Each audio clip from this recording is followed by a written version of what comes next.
mais que celui qui veut se glorifie d'avoir de l'intelligence et de me connaître, de savoir que je suis l'Éternel, qui exerce la bonté, le droit et la justice sur la terre, car c'est à cela que je prends plaisir, dit l'Éternel. Ceci se trouve dans Jérémie 9 au verset 24. Nous abordons le mois de février et le premier thème est l'amour de Dieu pour la justice.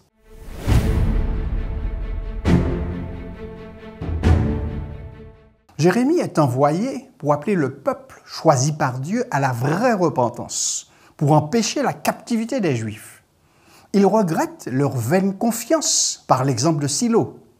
Il les menace à cause de leur idolâtrie. Il rejette les sacrifices des rebelles.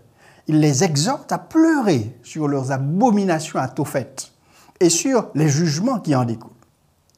En effet, dans le Proche-Orient ancien, les dieux des nations n'étaient pas seulement inconstants, immoraux et imprévisibles. Ils exigeaient également des atrocités, comme des sacrifices d'enfants. Et même alors, les masses païennes ne pouvaient pas compter sur leur faveur, et elles n'osaient donc pas faire face aux divinités tribales. Selon le livre du Deutéronome, au chapitre 32, verset 17, derrière ces dieux se trouvaient des démons. Paul dit la même chose dans 1 Corinthiens chapitre 10. Leurs formes de culte étaient des moyens d'exploitation, laissant les gens dans une grande obscurité spirituelle et morale. Le Dieu de la Bible est différent de ces forces démoniaques.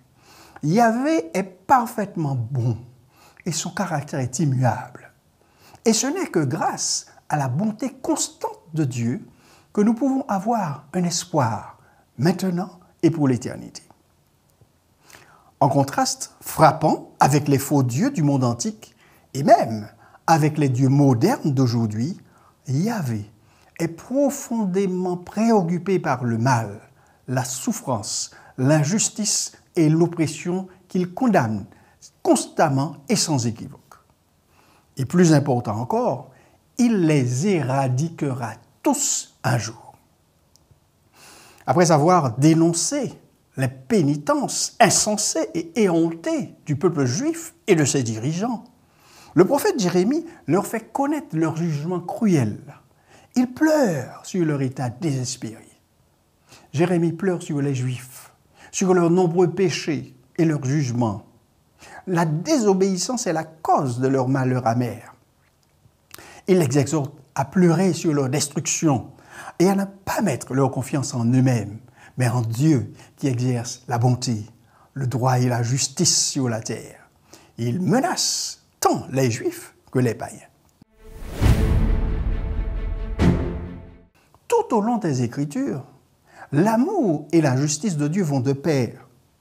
Le véritable amour exige la justice, et la vraie justice ne peut être gouvernée et administrée que dans l'amour. Nous n'avons pas l'habitude de penser à ces deux concepts ensemble, parce que l'amour et la justice ont été grandement pervertis par l'humanité. Pour de bonnes raisons, les prophètes dénoncent constamment toutes sortes d'injustices, y compris les lois injustes, les fausses balances, l'injustice et l'oppression des pauvres et des veuves ou de toute personne vulnérable. Bien que les gens commettent de nombreux maux et injustices, Dieu est celui qui exerce la bonté, le droit et la justice sur la terre, nous dit Jérémie. En conséquence, tout au long de l'Écriture, les fidèles de Dieu anticipent grandement le jugement divin comme une très bonne chose, parce qu'il apporte la rétribution aux malfaiteurs et aux oppresseurs, et qu'il donne la justice et la délivrance aux victimes de l'injustice et de l'oppression.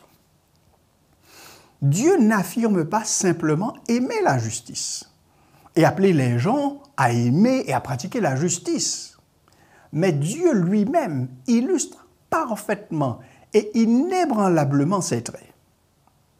Les Écritures enseignent que Dieu est entièrement saint, fidèle, juste et aimant. Dieu ne fait toujours que ce qui est aimant, juste et droit. Il ne fait jamais le mal. Au psaume 92, le psalmiste nous dit qu'il n'y a point d'iniquité en Dieu. le Dieu de la Bible est un Dieu juste et aucun mal n'habite auprès de lui. Comme l'enseigne 1 Jean 1, verset 5, Dieu est lumière et qu'il n'y a point en lui de ténèbres. Malachie et Jacques diront la même chose, soulignant la constance du caractère moral de Dieu. Pour le dire plus finement, il est moralement immuable et inéchangeable. La justice tient compte de la repentance. Nous trouvons dans les Écritures des déclarations sur le fait que Dieu ne change pas, ce qui signifie qu'il ne ment pas.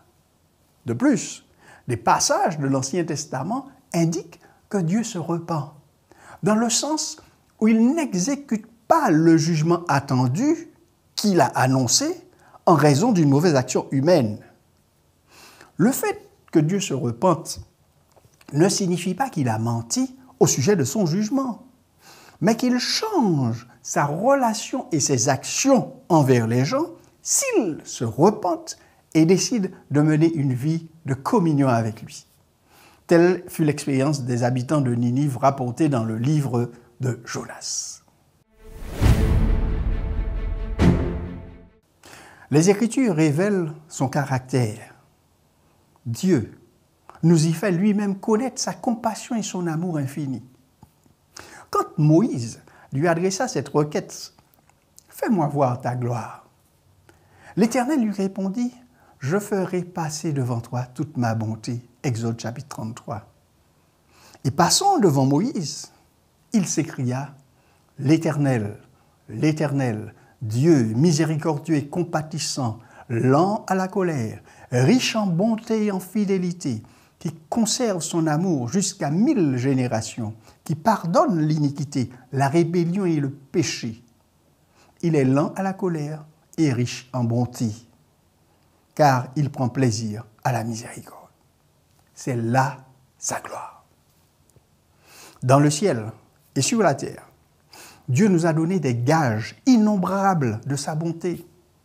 Par l'intermédiaire de la nature et par des preuves d'un amour plus tendre et plus profond que le cœur humain n'en peut concevoir, il s'est efforcé de se révéler à nous. Néanmoins, tout cela n'est qu'un reflet bien pâle de son caractère. L'ennemi du bien a aveuglé l'esprit des hommes à tel point qu'ils s'approchent de Dieu avec crainte et le considèrent comme un être sévère et implacable. Satan fait passer notre Père céleste pour un être d'une justice inflexible, un juge sévère, un créancier dur, inexorable. Il dépeint le Créateur comme observant les hommes d'un œil scrutateur en vue de découvrir leur erreur et leur faute, et afin de les frapper de ses jugements. C'est pour dissiper ce voile de ténèbres par la révélation de l'amour infini de Dieu que Jésus-Christ est venu vivre parmi les hommes. Dixit Ellen White, Le meilleur chemin, pages 8 et 9.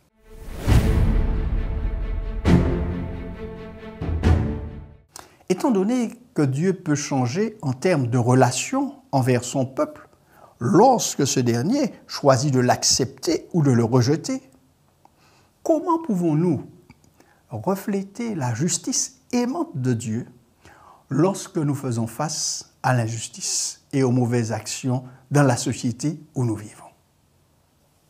À retenir,